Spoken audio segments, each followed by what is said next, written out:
All right, a controversy has broken out in the harmonious world of DeLorean ownership. It's not harmonious at all. It's chock full of opinionated assholes, myself included. But just because you have an opinion doesn't mean it's correct. Excuse me while I reposition myself here. I was filming this before and my feet fell asleep. And I got a cramp. So I'm up on one knee, so this is kind of jiggly, but if it keeps my feet from falling asleep, so be it. But anyway, what's got everybody tied in knots are these lengths of hose that I ran on my vehicle. And I originally ran those about a year after I bought the car, somewhere 2004, 2005. So everybody who's predicting the imminent demise of my vehicle, you're about 15 years too late. Of course, they said the Titanic wouldn't sink, so, keep holding out hope. You might find me stranded on the side of the road yet.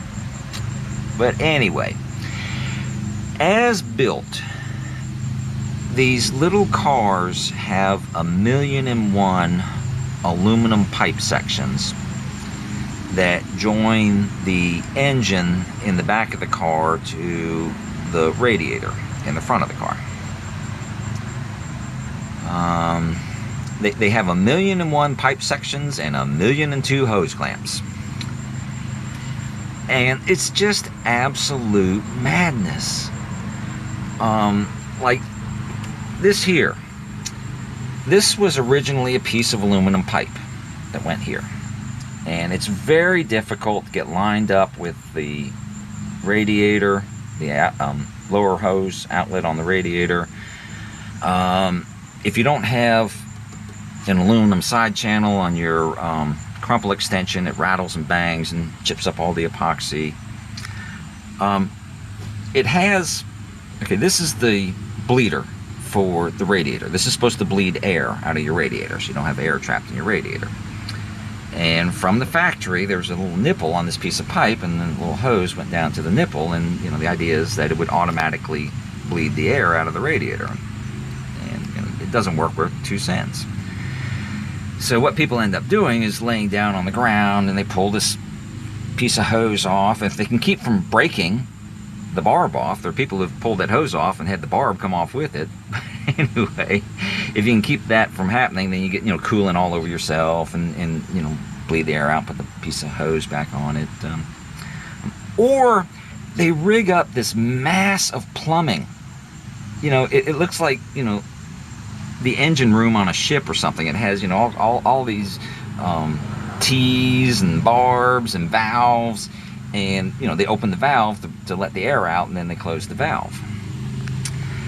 What I've done, that hose there goes back to a T. See if I can see this here. Don't know if you can see that way in the back there. There's a T in the heater core return line. You don't access it through the wheel well. You access it through the fuel pump access plate. But that hose there goes to a T in the heater core return line, and then carries air back to the back of the engine, where there's another self-bleeder that carries it to the coolant expansion tank.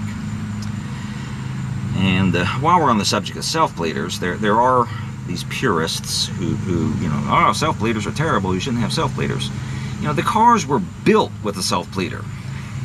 That's what that barb is on your coolant expansion tank. That's a self-bleeder on the heater core takeoff line. Eminently helpful place to have a self-bleeder. But anyway, so, apparently Lotus themselves thought the self-bleeder wasn't a half bad idea.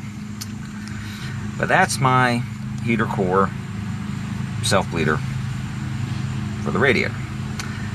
But this here is a piece of Napa Fleet Flex coolant hose.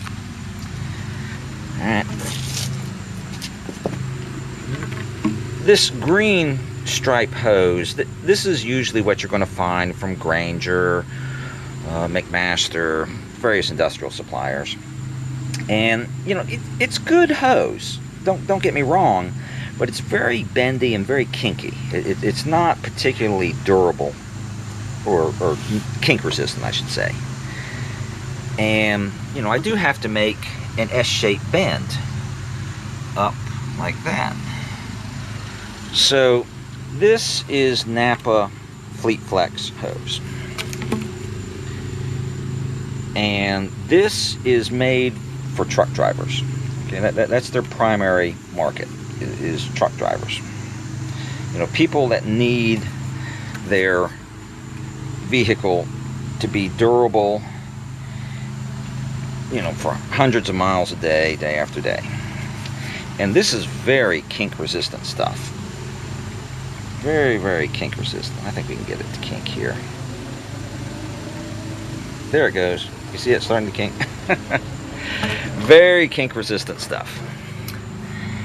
So that's why there's no kinks in that S-shaped bend. A very smooth bend. Every bit as smooth as a piece of aluminum pipe. And there's kind of a matching hose going to the upper radiator barb on the other side there. And I've got two more lengths of hose that go from the engine compartment to the pipes underneath the vehicle. And I left the pipes underneath the vehicle for a couple of reasons. First of all, you make a very, very sharp bend coming from underneath the fuel tank to get over the front cross member. Way sharper than this. And I don't know if that Fleet Flex would have made that bend okay. I think even it would have kinked. You know, you're trying to make it out of this green stuff, and you know, guaranteed to kink. But secondly, there's a bracket back in the back of the car, back where the accumulator used to be. That's actually kind of a nice little bracket. You know, once you strip all the rust off of it and repaint it, it's not a half bad bracket. And so I said, well, you know, you got this little bracket to hold the pipes. You're going to make the bend up around the fuel tank. I said, let me just use the two sections to go underneath the car. And then I left the ones in the engine compartment, of course, because you need one for the autostat and the other one for the coolant and expansion tank. But everything else is lengths of hose, like this. And like I said, there's one on the opposite side over there. And, you know, to all the people that are predicting the imminent demise of my vehicle, you know, not only is that what this stuff is made for, you know, if it's good enough for a Mack truck, it's good enough for a DeLorean. But, you know, it's been on the vehicle here for more than a decade. And, like I said, you know, my car does not overheat. So, that is my replacement for all those aluminum pipe sections. Not all of them. Some of them.